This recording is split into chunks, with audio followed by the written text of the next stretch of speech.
بسم اللہ الرحمن الرحیم۔ تدبیر کے ساتھ دعا۔ رسول اللہ صلی اللہ علیہ وسلم سے ایک خوبصورت جملہ منقول ہے کہ جب بھی آپ صلی اللہ علیہ وسلم کسی کام کی کوئی تدبیر فرماتے، چاہے دعا کی ہی تدبیر فرماتے تو اس تدبیر کے بعد یہ جملہ ارشاد فرماتے: اللہم ھذا الدعاء وعلیک الاجابہ وھذا الجہد وعلیک التکلان۔ ترجمہ: یا اللہ، یہ میری دعا ہے اور قبول کرنا آپ کا کام ہے، اور یہ میری کوشش ہے اور بھروسہ صرف آپ کی ذات پر ہے۔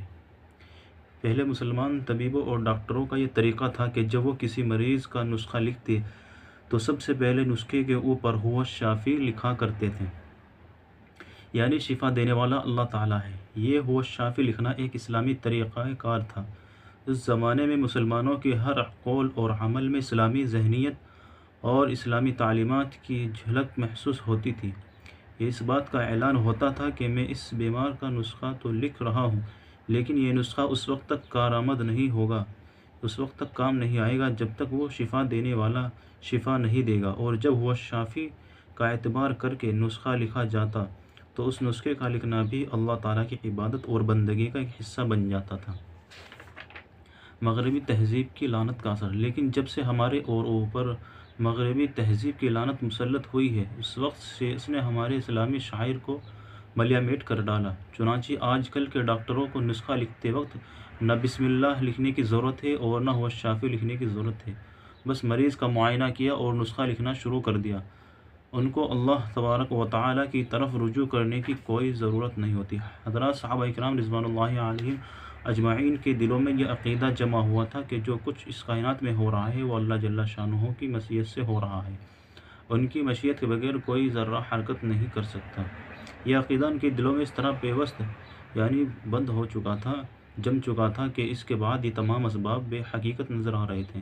اور جب آدمی اس ایمان و یقین کے ساتھ کام کرتا ہے تو پھر اللہ تعالیٰ اس کو اپنی قدرت کے کرشمے بھی دکھاتا ہے۔ چنانچہ انبیاء کرام علیہم السلام اور اولیاء کرام رحمہم اللہ کے حالات میں اس قسم کے واقعات بے شمار ہیں جن کے بیان کی اس جگہ گنجائش نہیں۔ صرف ایک واقعہ بطور نمونہ ذکر کیا جاتا ہے، حضرت یوسف علیہ السلام کا واقعہ۔ جب زلیخا نے حضرت یوسف علیہ السلام علی نبینا علیہ السلام کو اپنی طرف مائل کرنا چاہا اور ان کو کسی بہانے سے محل کے اندر لے گئی تو اس محل کے آگے پیچھے 7 دروازے تھے۔ اس نے تمام دروازے بند کر دیے اور ہر دروازے پر ایک مضبوط تالا لگوا دیا۔ جب اس کو اطمینان ہو گیا کہ 7 دروازے نہایت مضبوطی سے بند ہو چکے، تب اس نے اپنی خواہش کا اظہار کیا۔ اب دیکھیے، ظاہری اسباب کے اعتبار سے وہاں سے بھاگنے کی کوئی صورت نہ تھی۔ اگر ہم ہوتے تو بھاگنے کا خیال بھی نہ کر سکتے تھے، مگر حضرت یوسف علیہ السلام کو چونکہ اللہ تبارک و تعالیٰ پر کامل بھروسہ تھا، اس لیے خیال کر کے میرے بس میں جو ہے وہ تو مجھے کرنا چاہیے، آگے جو ہونا ہوگا ہو جائے گا۔ حضرت یوسف علیہ السلام دروازے کی طرف دوڑے، جس کا نتیجہ یہ ہوا کہ اللہ پاک نے آپ کی امداد فرمائی۔ آپ جس دروازے پر پہنچتے تو پہنچنے سے پہلے ہی اس کا تالا خود بخود کھل جاتا اور دروازہ کھل جاتا۔ اس طرح 7 دروازے کھل گئے اور آپ صحیح سلامت باہر آ گئے۔ ایک غلط فہمی اور اس کا ازالہ۔ بعض لوگ یہ سمجھتے ہیں کہ دعا اور توکل صرف اس صورت میں ہوتا ہے کہ جب ظاہری اسباب سے کسی کام کے ہونے نہ ہونے دونوں کا احتمال ہو، اور جہاں اس کا ظن غالب ہو کہ کام ہو ہی جائے گا، وہاں اللہ تعالیٰ سے مانگنے اور اس پر بھروسہ کرنے کی ضرورت نہیں۔ جب یہ خیال صحیح نہیں ہے، بلکہ دعا و توکل ہر حال میں ضروری ہے۔ اسباب پر بھروسہ کسی بھی حال میں جائز نہیں، کیونکہ اسباب و تدابیر کی تاثیرات اللہ تعالیٰ کی مشیت پر موقوف ہے۔ وہ جب چاہے تاثیر کو سلب کر سکتے ہیں۔ مثال کے طور پر آگ جلاتی ہے، لیکن آتش نمرود